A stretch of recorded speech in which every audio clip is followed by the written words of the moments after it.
Hello, Dr. Chrissy. Thank you so much for coming on Power Women Wellness. How are you? I'm doing fantastic. Yay, I'm excited that you're here. I'm very excited to really dive deep into what got you doing what you're doing, which I know you'll share, but coming from a very intense medical background and job. So start off with who you are, what do you do? And I know that will take the conversation where it needs to go. Sure, sure.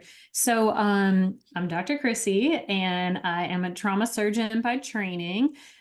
Basically, what that means for people who aren't in medicine and didn't go through the training is I did a general surgery residency and then did a trauma and critical care fellowship for 2 years after the 5 years of general surgery training and became double board certified in general surgery and surgical critical care. So then after that was done, I took a job at Tulane in New Orleans, and I was the associate program director for the residency, and then also became the graduate medical education director of well-being. So over the well-being for all the residencies, not just the general surgery department, but anywhere from psychiatry to internal medicine and all the residents, which was a really rewarding position for me because I got to connect with a lot of the residents from different specialties and not just pigeonholed and siloed into what we were doing in the general surgery department.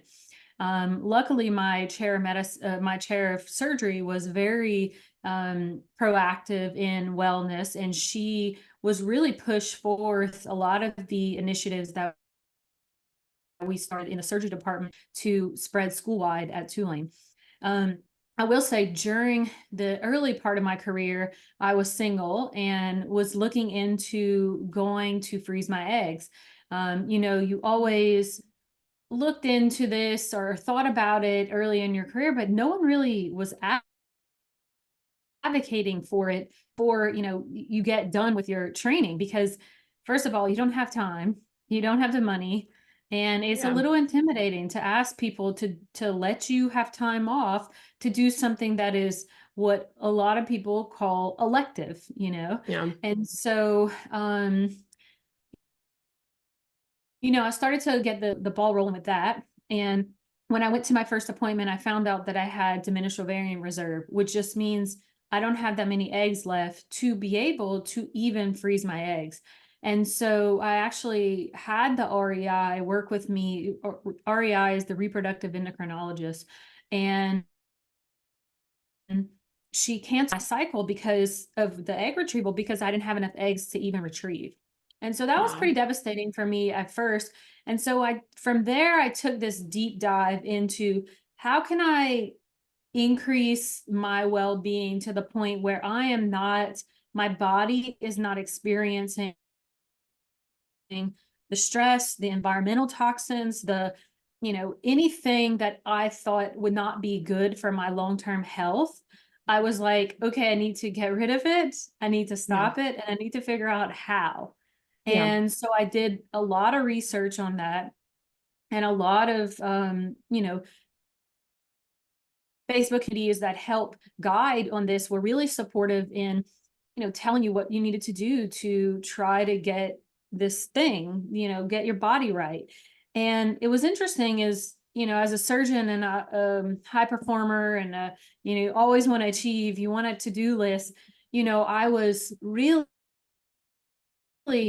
pushing myself to check all these boxes to get rid of all the Yeah. plastics in our house, get rid of all of this. And in this transition of me cleaning up our lifestyle is when I met my husband and Mhm. started really having someone on my team that was helping clean up my lifestyle as well. And what I realized really was you can only do so much in your environment around you, cleaning up the products that you're using on your skin, the things you're putting your food in, but really it is a cleaning up of your mindset and your soul. Yeah. And you really have those aligned and as I call cleaning up these areas in your life to be able to, receive what is ultimately what is going to be in your future. Yeah. And when I was taking those steps to free myself from the stress of work, stress of, relationships that I felt like were not good for me around me. I decided, and I really, and I had the help of several coaches in my life, and a fertility coach who was excellent at this, and who challenged me and said, Chrissy, why are you tolerating so much? And I was like, "Ooh, that's a good question." And so it really made me pivot and say, you know what, if this job is not serving me, if this mindset is not serving me, why am I letting it take hold of every single day, every single week, blah, blah, blah. And Yeah. so I decided to cut back on my clinical hours, started spending more time in the spaces that I wanted to feel were serving me better, and building our relationship in at our home, spending more time with our family, things like that. And so it really led me to take a different position away from all these academic positions that I had, the well-being director, and really whenever I was in the well-being director space, I started feeling like I was a fraud almost, because I was teaching and helping all these residents and young attendings to give them ideas of how to increase their well-being when I wasn't actually doing the right things myself. Yeah. And on the surface, I was advocating for the things that you think will make you better, like healthy food Yeah. and all these things. Now, yes, but I wasn't taking the time to reflect on how are the things happening in my life for me? How am I finding meaning in what is happening to me with this infertility journey? And until I established meaning behind that, it really that phase really opened my eyes to say, okay, there is a whole nother world that I can be in and be more effective in, and influence in a lot bigger and better than what I was tolerating in my academic job. And Yeah. so that's when I started Whole Body Optimism, so that I can promote living mind, body, and soul on the online space where more people are connected with one another. And you're not just sort of in a box at a local institution, but also you can, advocate on a different level for those clean living principles. And then and I found a job that clinically I can work, but a lot less time. And it is, Nice. I work 8 days a month, and then I take some additional locum shifts. That's what we call as like as needed shifts here and there. But I absolutely love my new position.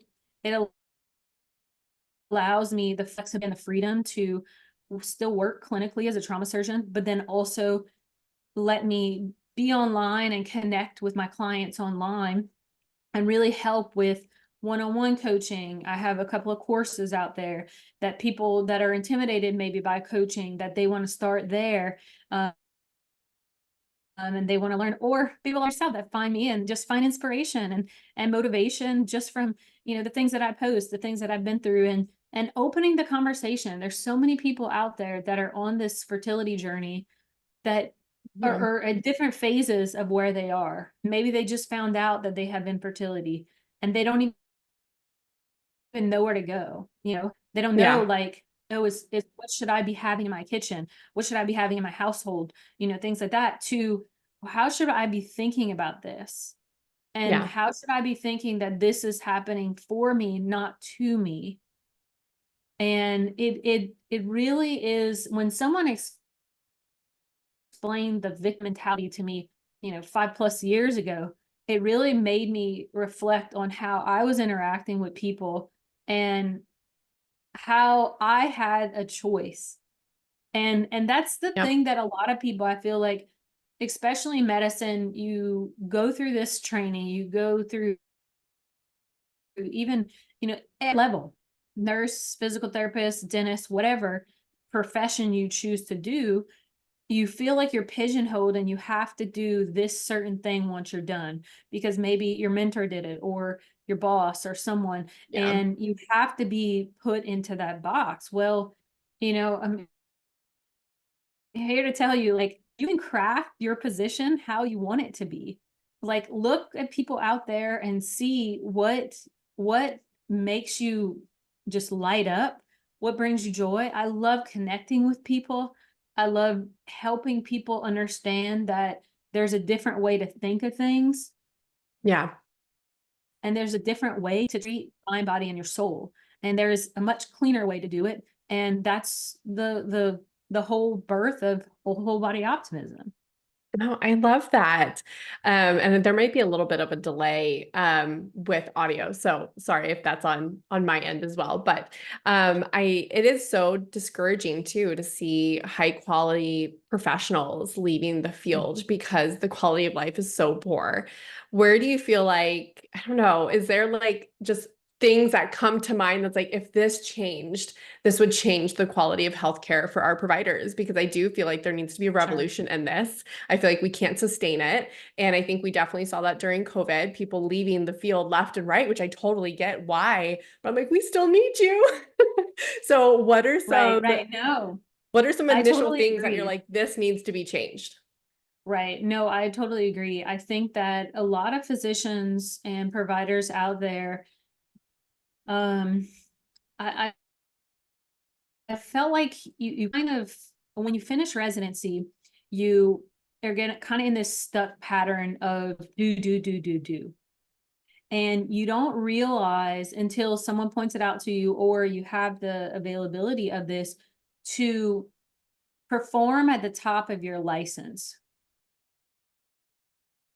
And so, what that means, so as a surgeon, if I have a scribe or a NP or a PA helping me to do the things like notes and epic, orders, the things that I don't need to use my higher level, my training that I spent, 7 years of training, and I mean really 8 because I did your research, you know, to get to where I am, to make those clinical critical decisions and to operate. Yeah. There's like no one is replacing a surgeon in the operating room. Like Yeah.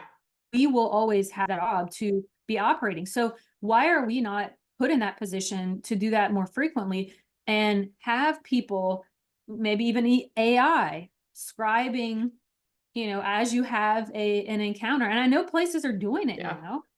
now. I think that when that replaces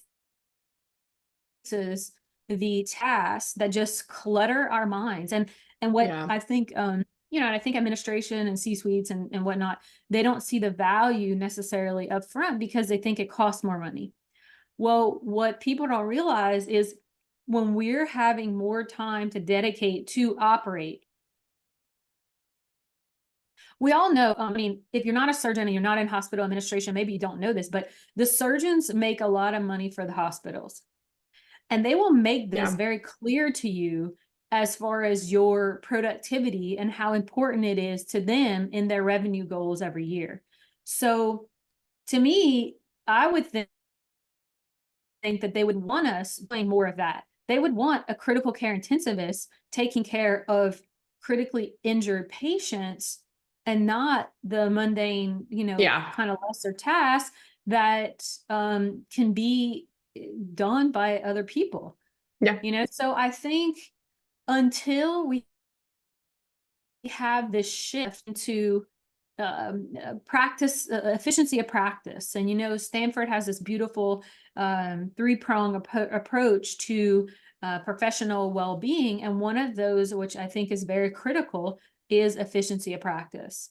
Yeah. And until we can really utilize that in a way, then I think that we're going to be behind and people are going to continue to be burnout at the high levels they are, and people will continue to leave the field.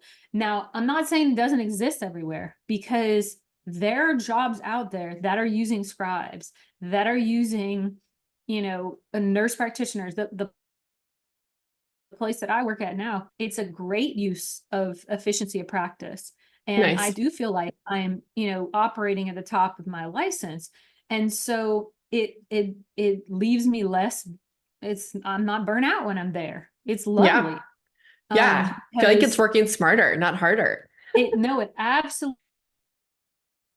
is. And you just have to look for those jobs. People have Yeah. to start talking about them. There's simple things you can do. Like I started this initiative whenever I was at Tulane, didn't go too far with it because then I started phasing out and leaving. We hired undergrad students to help scribe. Now, they didn't get very good at it. I think, just the feedback because the program wasn't in existence for a while, but there Yeah. are undergrad students that are scribing, and it also is two-pronged. It helps them to be Yep. able to get that medical experience. And my goal was to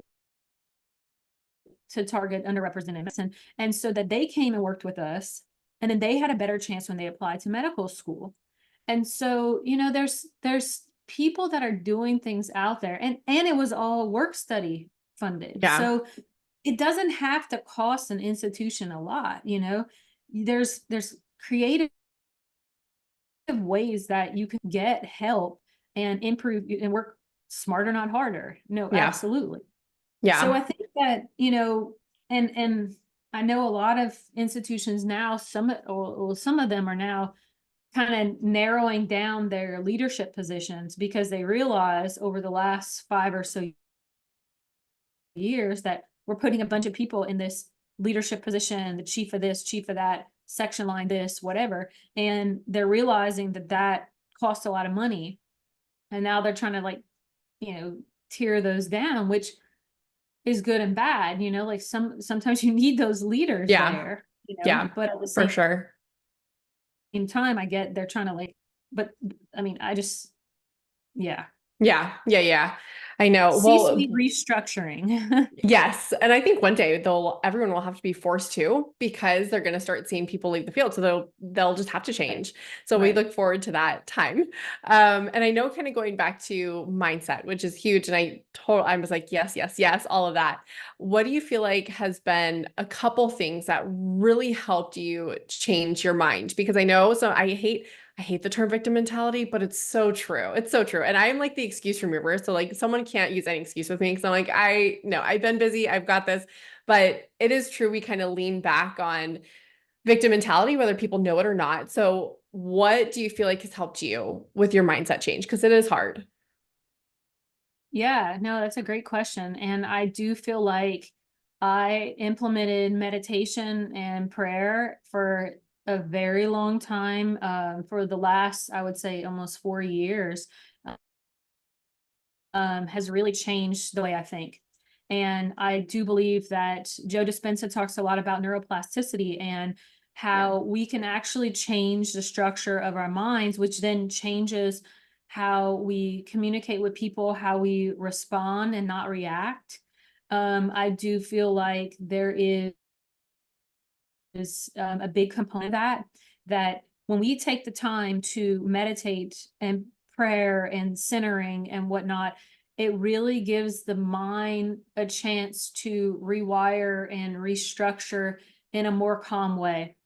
And Yeah. I'm a big proponent of following all the Eckhart Tolle stuff of being present.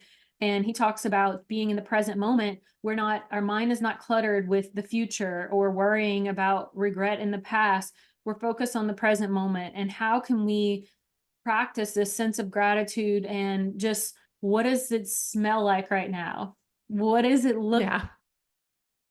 like outside when I look outside at these beautiful trees or the water, things like that. Like, how can we change our mind to not focus on the stress, which is the tension between the there and now or then and now? Yeah.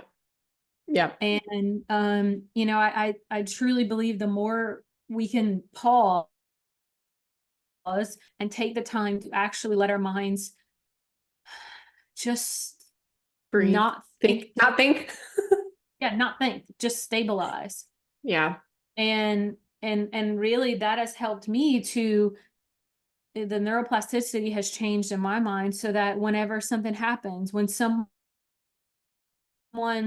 seemingly, cuts me off on the interstate, or, a flight gets canceled, or someone makes a rude comment, I have so many rude comments that come through on my Instagram, and, like, just suck it up, or things like that. Whenever I'm talking about some really important things like fertility,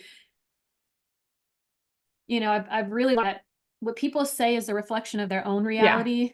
It's not a Yeah. reflection of me. And it gives me an opportunity. And I say this all the time. And my husband probably gets annoyed with me when I say it's just a test. Yeah. It's just a test. Yeah. It's a spiritual test for you to just be Yeah. like, I love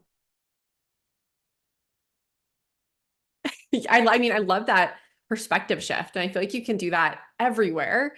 And even hard, even honestly hard things like miscarriages. And as we're talking about fertility, I feel like I don't know, I know some people hate that there's a reason behind it, but it's also just leaning into like, I don't know, trusting your body, leaning into those for a reason.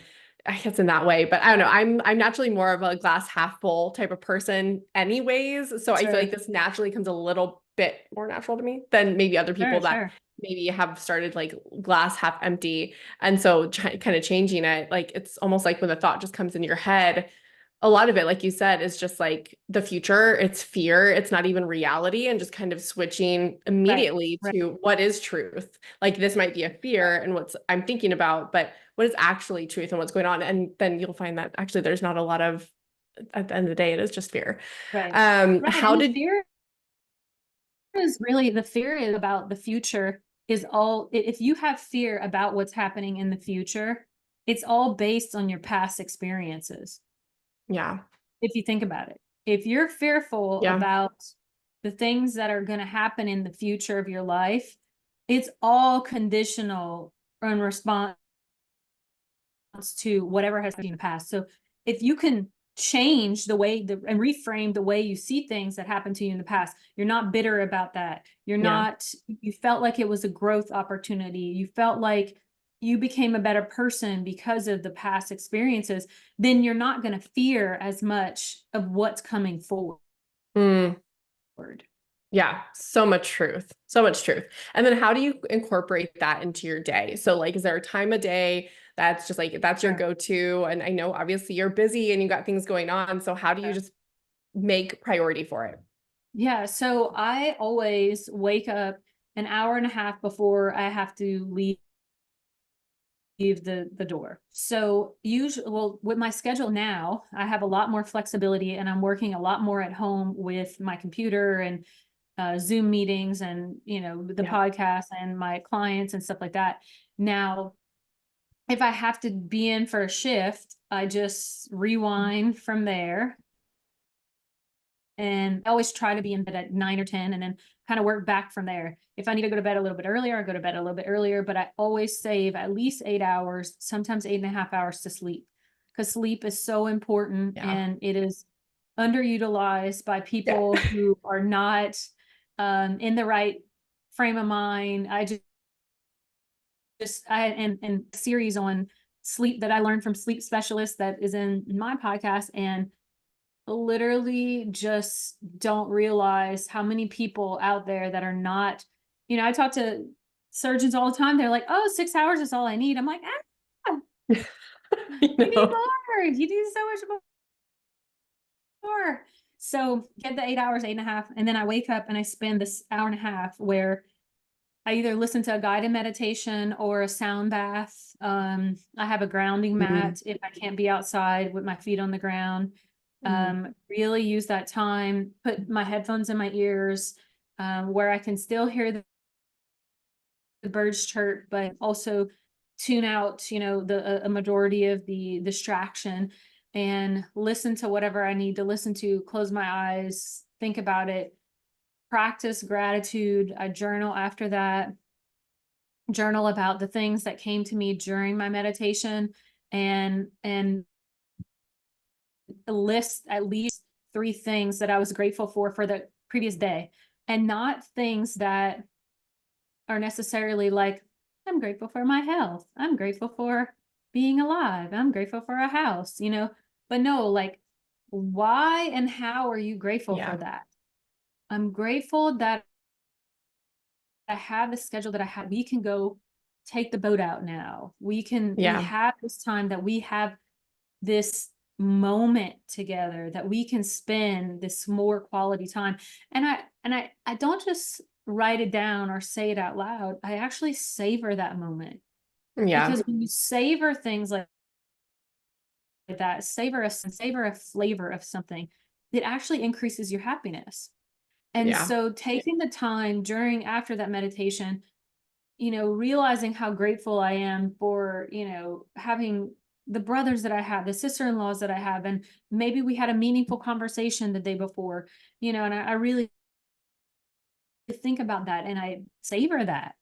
Yeah. And I spend Yeah. that, I don't spend much time getting ready. So that hour and a half before I have to get out the door, is either that, and really, for just to kind of like throw in the clean eating part, is either if I have to be out the door for an early morning, either my husband will eat breakfast that I can put in a to-go container, or I meal prep.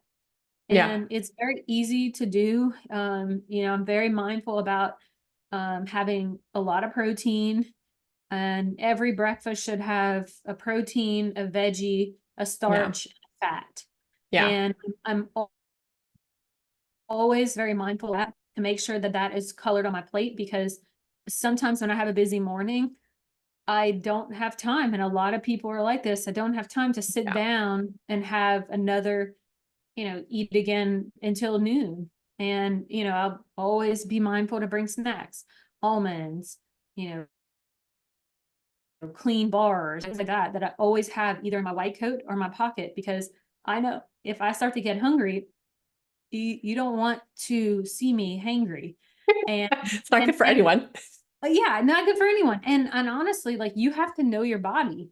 Yeah. And when you know your body, like, I know that I will not make the best clinical decisions whenever Yeah. I need to eat. And it's normal. And people need to Yeah. realize that, is like, it's okay to eat, Yeah. because you need to, like, respect your body, because you need to be making the best decisions possible for the Yeah. patients.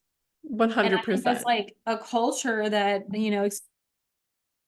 especially in surgery, it's just, oh, we can eat later, and I'm like, no, like, why? Like, Yeah. making the medical students or the residents just starve. I'm like, oh my God, no, this is silly. Like, if you're feeling hungry, you need to Yeah. eat.